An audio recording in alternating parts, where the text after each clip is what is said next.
Praise the lord. మన ప్రభువైన యేసుక్రీస్తు నామంలో అనుదిన దైవ కృపా కార్యక్రమం ద్వారా ఈ మాటలు వింటున్న మీ అందరికీ ప్రత్యేకమైన వందనాలు తెలియజేస్తూ ఉన్నాం.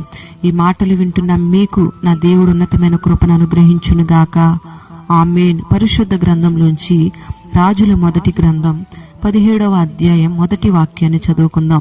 ఏలియా అహాబు రాజు వద్దకు వచ్చి, నేను ఇశ్రాయేలీయుల దేవుడైన యెహోవా సన్నిధిని నిలవబడి ఉన్నాను. ఆ యెహోవా జీవము తోడు నా మాట ప్రకారము గాక మంచైనను వర్షమైనను పడదని ప్రకటించెను. Praise the Lord. ఈ వాక్యం ద్వారా మనకు అర్థమవుతున్న సత్యం ఏంటంటే, దైవ సన్నిధిలో నిలిచి ఉన్న వారి నోటి మాటలు ఎంత శక్తి కలిగి ఉంటాయో మనకు అర్థమవుతుంది. దేశాన్ని పరిపాలిస్తున్న ఒక రాజు ఎదుట ఏలియా ఈ మాటలు పలుకుతూ వచ్చాడండి. అసలు రాజుగారి సెలవు లేకుండా రాజ్యంలో ఏమీ కూడా జరగదు. ఎక్కడైనా సరే ఎప్పుడైనా రాజుగారి మాటకి విలువ ఉంటుంది, కానీ ఒక సామాన్య మనిషి మాటకు విలువ ఉండదు. కానీ ప్రియ దేవుని బిడ్డలారా, దైవ సన్నిధిలో నిలిచి ఉన్న వారి మాటకు ప్రకృతిని శాసించే శక్తిని నా దేవుడు అనుగ్రహిస్తూ వచ్చాడు. Praise the lord. అందుకే ఏలియా ధైర్యంగా చెప్పగలుగుతూ ఉన్నాడు. వర్షానికి ఆజ్ఞాపిస్తున్నాడు, మంచుకి ఆజ్ఞాపిస్తున్నాడు, దేశాన్ని పరిపాలిస్తున్న ఒక రాజుకు కూడా ఆజ్ఞాపిస్తూ వచ్చాడు. ఏలియా వర్షం పడమంటే పడింది, వర్షం ఆగమంటే ఆగింది. ఇదంతా ఎలా సాధ్యమైంది అంటే, ఏలియా దైవ సన్నిధిలో నిలిచి ఉండి దైవశక్తిని పొందుకోవడం ద్వారా ఏలియా నోటి మాటకు అంత శక్తిని నా దేవుడు అనుగ్రహిస్తూ వచ్చాడు. Praise the Lord. దైవజనుడైన ఏలియాకు పరిచర్య చేసిన ఎలీషా కూడా అంటాడు, నేను ఎవని సన్నిధిని నిలవబడి ఉన్నానో ఆ యెహోవా జీవము తోడు అని. చూడండి, ఏలియా వలె ఎలీషా కూడా దేవుని సన్నిధిలో నిలిచి ఉండే ఆ శక్తిని అనుభవిస్తూ వచ్చాడు.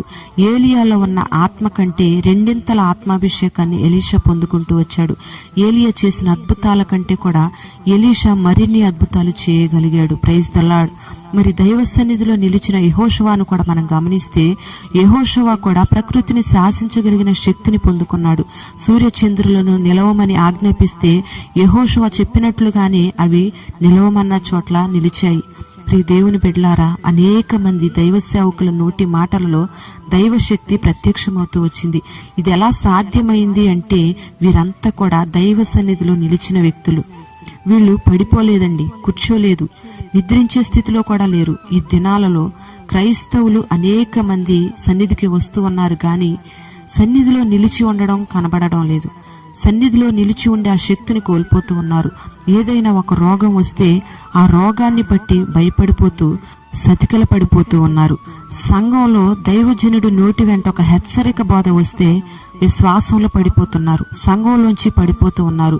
సాతాను అనేక రకాలుగా శోధిస్తూ కుటుంబాలను పాడు చేయాలని, సంఘాలను పాడు చేయాలని, సమాధానాన్ని పాడు చేయాలని, కుటుంబాలలో ఉన్న ఐక్యతను, ప్రేమను పాడు చేయాలని, సమాజాన్ని పాడు చేయాలని చూస్తూ ఉంటే, వాడిని ఎదిరించకుండా అనేక మంది క్రైస్తవులు వాడికి లోబడిపోతూ ఉన్నారు. అనేక మంది నిద్రావస్థలో ఉన్నారు. దేవుని సన్నిధిలో ఉండాల్సిన నీవు ప్రకృతి ద్వారా వస్తున్న శోధనలను బట్టి సన్నిధిలోంచి పడిపోతే ప్రకృతి నీ మాట ఎలా వింటుంది? సమస్యలు నీకు ఎలా లోబడతాయి? నీ మాటకు ఎలా శక్తి కలుగుతుంది? మరి నువ్వు చెప్పగలుగుతున్నావా దేవుని సన్నిధిలో నేను నిలిచి ఉన్నాను అని?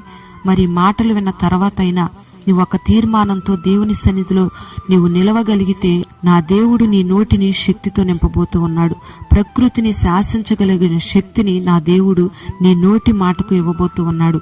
ఈ మాటలు వింటున్న నిన్ను నా దేవుడు ఒక ఏలియా వలె, ఎలీషా వలె, యెహోషువ వలె శక్తి కలిగిన వ్యక్తులనుగా మార్చునుగాక. ఆమేన్. ప్రార్థన. పరిశుద్ధుడైన తండ్రి, నీకు వందనాలు చెల్లిస్తూ ఉన్నాం. దైవ సన్నిధిలో నిలిచిన నీ సేవకుల నోటి మాటకు ప్రకృతిని శాసించే శక్తిని మీరు అనుగ్రహిస్తూ వచ్చారు. ఆ రీతిగా ఈ మాటలు విన్న నీ బిడ్డలందరికీ నీ సన్నిధిలో నిలిచి ఉండే శక్తిని మీరు దయచేసి, ప్రకృతిని శాసించే శక్తిని, లోకాన్ని శాసించే శక్తిని మీరు అనుగ్రహించండి. పేరు పేరున నీ బిడ్డలు మీరు దీవించండి. సమస్యలన్నిటినీ నీ బిడ్డలు జయించగలిగిన ఓ గొప్ప అభిషేకాన్ని మీరు కలుగు చేసి, నీ సన్నిధిలో నీ బిడ్డలను నిలబెట్టి, స్థిరపరిచి, బలపరిచి, నీ సన్నిధిలో ఉన్న శక్తి చేత నడిపించి, మహిమ, ఘనత, ప్రభావాలు మీరు పొందుకొనమని నజరేయుడైన యేసు నామములో అడుగుచున్నాము తండ్రి. ఆమేన్.